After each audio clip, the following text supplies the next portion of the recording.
Greetings, fellow YouTubers. This is Hunt INX, and this is a video review on Kingdom/Legacy Hot Rod.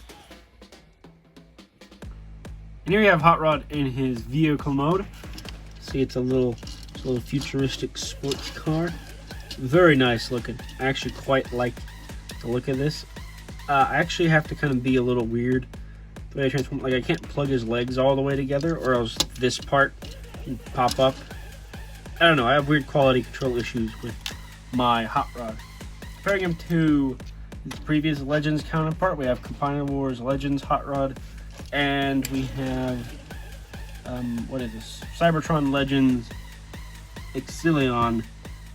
And yeah, he looks pretty good.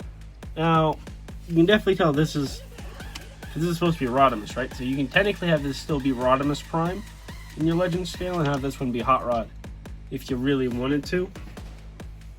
And the Exilion, he's just a repaint of Hot Shot. They're not much great to him, other than the paint deco, which he actually gets a lot of. He has more on him than the Hot Shot Legends figure does, which is pretty neat.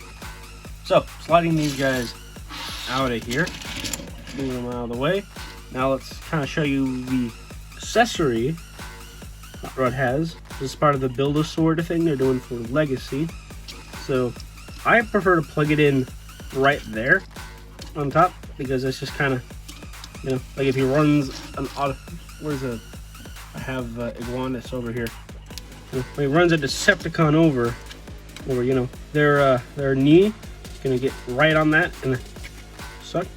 Or you could put it on here like this. Can I get that all lined up? There you go. Put it on there like that. When he runs over somebody, they go straight for their dick, and that's gonna just hurt. Or you can just put it backwards and have it be like a cannon, so he's like speeding off super fast. Wow. Yeah, the sword's kind of dumb when it comes to the vehicle mode. You can also pop this off, which makes me think that this is intended for another figure that they plan to do. They could do a repaint, or this is not a accessory needed and they can just pop it off. But yeah, so now let's move on to the transformation.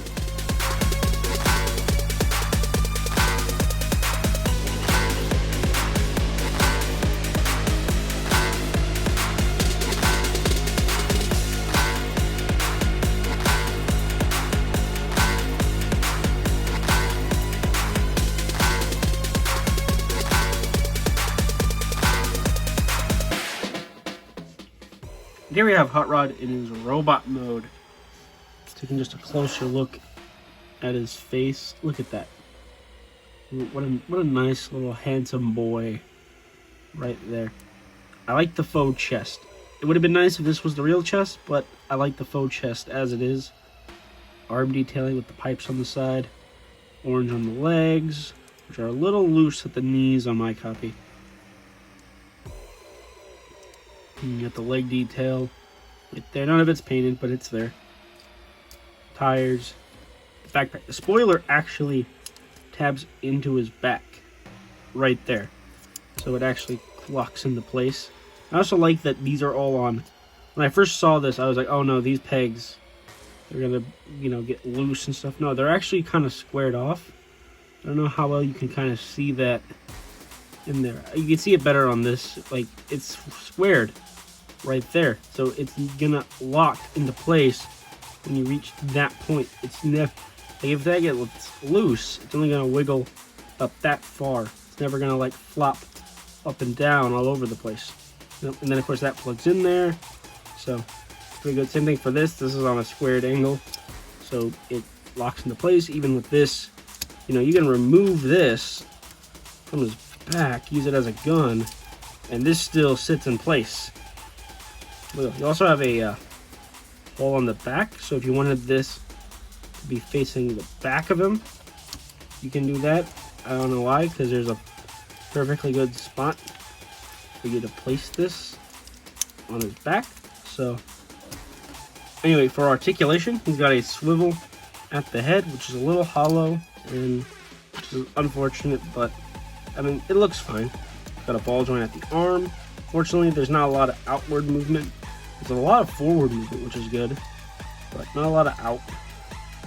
got a bend at the elbow, and of course being on the ball joint, it swivels around. At the legs, it's a ball joint down there, and a ball joint at the knee, so you get some swivel action, you get some forward, back, out. Pretty nice. So just your decent articulation, you know, it's nothing crazy like we've seen with some of the core class figures, but it's pretty decent. Bringing back in his sword, put that in his hand, and have that look pretty nice. It's actually not bad. It's also got a millimeter port right there, so you can give this to another guy. And then you can even take the backpack off and then use that as like a add-on to the sword. So now you can either have him hold it like this, as like kind of a crossbow weapon. You can have him take it on the underside of his arm, like this. And that looks okay. But yeah, for me, I'm just gonna leave it on his back, plugged into place.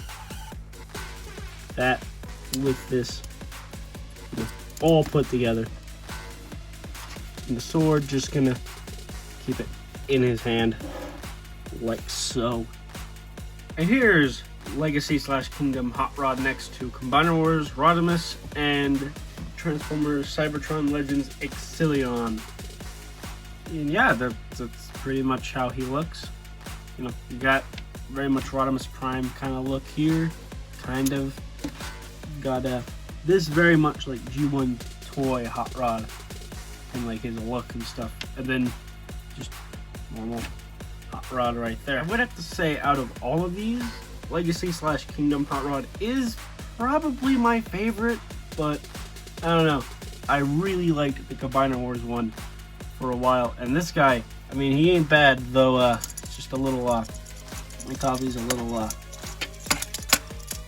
on the loose side, so who knows. And this is hit out of the box. They should have been, he's been floppy the day I bought him out of the box, so yeah, there's a pretty big tolerance difference between these three.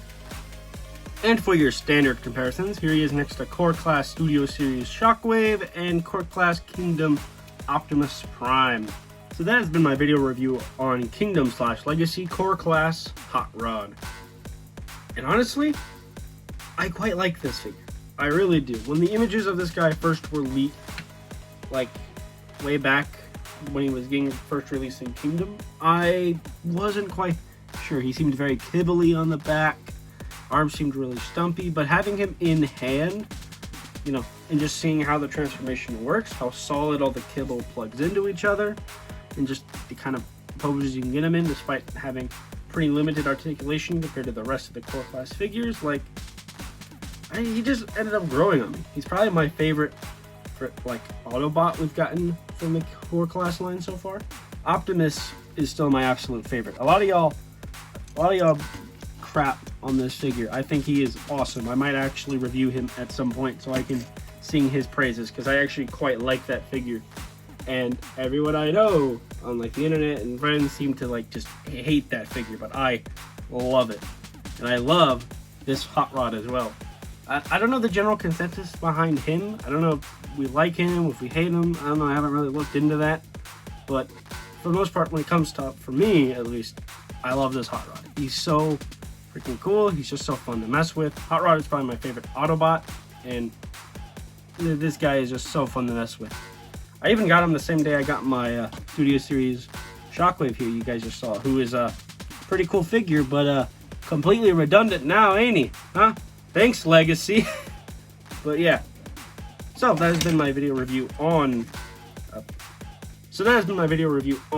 Kingdom / Legacy Core Class Hot Rod. If you guys enjoyed this review, make sure you like, comment, and subscribe. Check out my social medias and links in the description down below. And until next time, you guys, peace.